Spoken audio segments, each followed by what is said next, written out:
So you'll go through the whole video, increase their watch time, and the dog probably won't do a backflip, but you'll enjoy the video if it's good, and you'll probably subscribe. Hey guys, Steven here, back with another video, and today I want to talk about YouTube secrets. And when I talk about YouTube secrets, I'm not talking about secrets, I'm talking about stuff that people just don't want to tell you, or just things you may not know. I've been making YouTube videos for 5 years, and there's just stuff that I figured out by talking to other people, working with other people, and just managing my own channel. So these things have helped me grow, make more money, and all that sort of stuff. If you guys enjoyed this video, make sure to hit the thumbs up button and comment below what has helped your channel if you do have a channel. I think it would be very helpful for other people who are starting their own channels as well. So yeah, that's about it. Let's just get straight into it.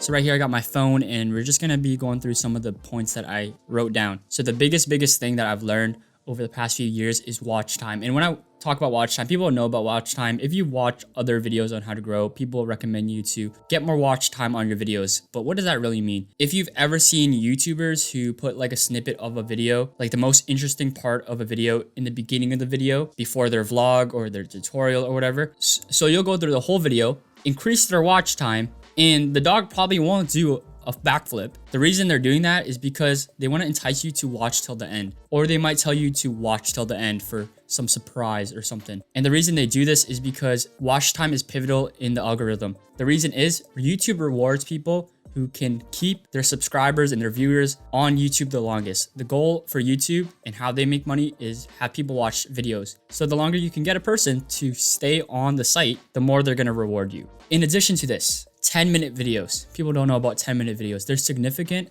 They're very significant actually. So I know a lot of people who stretch out their videos purposely to 10 minutes.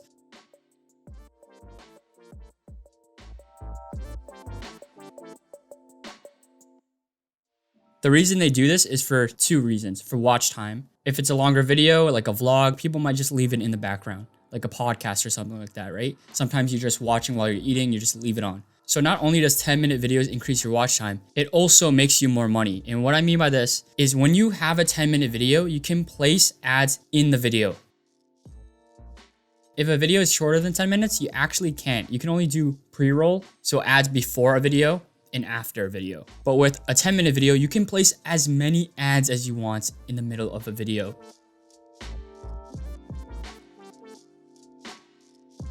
Usually, if you have a 10-minute video, YouTube will automatically put one ad in the middle of the video. But if you've ever seen more than one ad in the middle of a video, that was manually placed there. And the reason why this is significant is because you make so much more money. So I've been working with this YouTuber who gets around the same amount of views per month as me. So like around 300,000, 350,000. And he was making 3 times as much as me. And I was wondering why, right? Like, how does that even work? And the reason why is he only had videos over 10 minutes and he had a bunch of ads in the middle of the videos. So he would get more money off one video that was 20 minutes than I would from like a bunch of 5-minute videos. So that's the biggest secret in my opinion. The second secret is way less interesting, but I've just seen it work for a lot of people. So if you've ever seen community posts, now YouTubers are able to like sort of post images and text, and it appears in your subscription feed sometimes or your homepage. So I've been experimenting with it, and GIFs perform better than any other form of medium like text or images.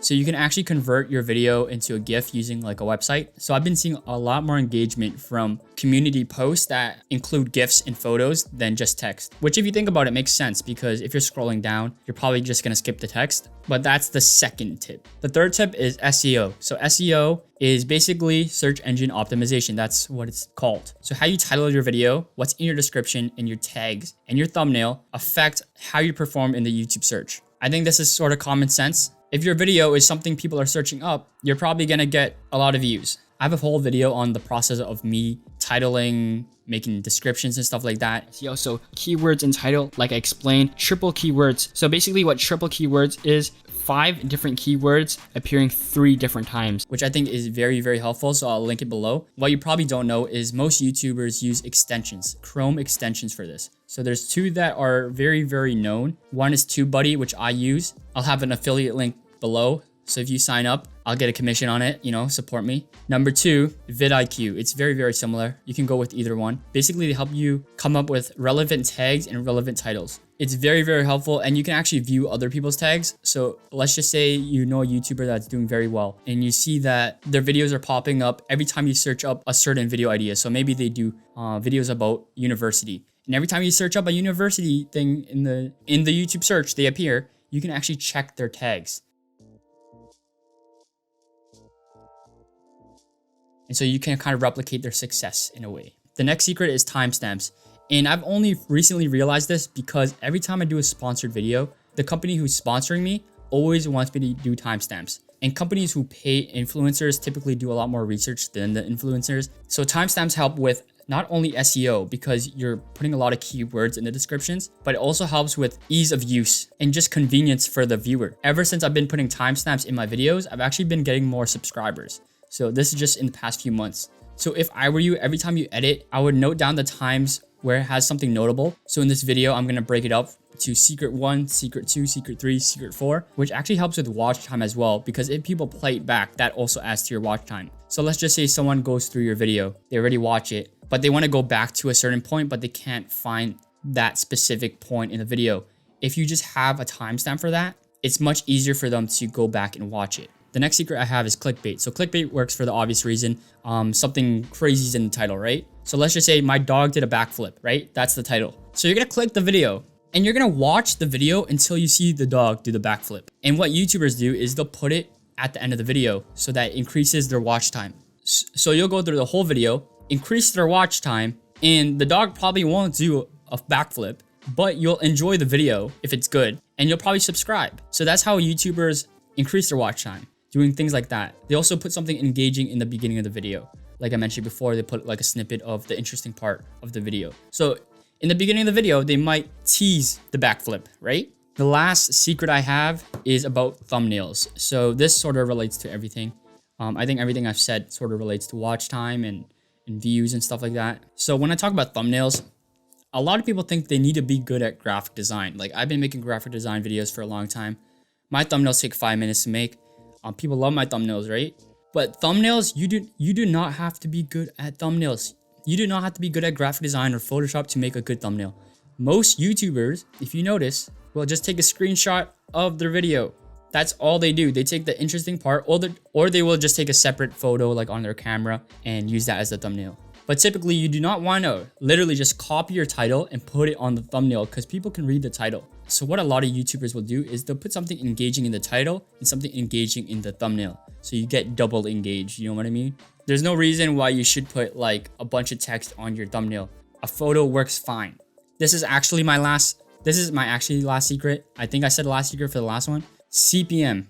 CPM is basically how much you make per 1,000 views. There are channels that make much more, so have a higher CPM because of the videos they make. So tech channels and business channels typically have like double the CPM of other channels. And the reason why is because they're not controversial, they don't swear, and a lot of people run ads for business stuff. If you ever see people, those like Tai Lopez courses or how to make money courses or stock courses, a lot of advertisers will run ads on business channels because they know they'll get money back. It's harder to run ads on a channel that swears because it kind of reflects on your brand.